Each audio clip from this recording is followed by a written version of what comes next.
కోటి ఆశలతో కొత్త కోరికలతో అత్తారింట్లో అడుగు పెడతారు కోడళ్ళు. కానీ సోనాల్కి అవేమీ లేవు. అత్త మామల్ని టార్చర్ పెట్టాలనేదే తన డ్రీమ్ ప్రాజెక్ట్గా పెట్టుకుంది. చిన్నపిల్ల కదా అని మొదట్లో సర్దుకుపోయినా చీటికి మాటికి గొడవ పెట్టుకుంటుంటే తను ఇదంతా కావాలనే చేస్తుందన్న విషయం వసాడియో తారా దలాల్ దంపతులకు అర్థమైంది. ఏం చేయగలరు? కొడుకు కోసం కామ్గా ఉండిపోయారు. బాధ అయితే భరించగలం, ప్రేమ కోపం అయితే చూపించగలం, కావాలని కెలికే వాళ్ళని ఏం చేయగలం? మౌనంగా ఉండిపోవడం తప్ప. జీవితం అంటే మనకి నచ్చిన విషయాలకు దగ్గరగా, నచ్చని విషయాలకు దూరంగా జరగడమే అన్నట్టు. ఈ నరకం నుండి బయటపడాలనుకున్నారు. బాధ ఎవరితోనూ షేర్ చేసుకోలేకపోయారు, చులకనగా చూస్తారని. కన్న కొడుకు కూడా కాపాడలేకపోయాడు.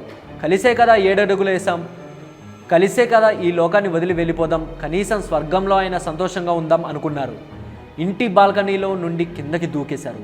వాళ్ళు ఉండేది 8th ఫ్లోర్. కోడలు సోనాల్ పెట్టే టార్చర్ భరించలేక ఆ కపుల్ ఇద్దరు సూసైడ్ చేసుకున్నారు. 8వ ఫ్లోర్లో ఉన్న వారి ఫ్లాట్ బాల్కనీ నుండి కిందకి దూకేశారు. వాళ్ళు చేసిన తెలివైన మంచి పని ఏంటంటే సూసైడ్ నోట్ రాయడం.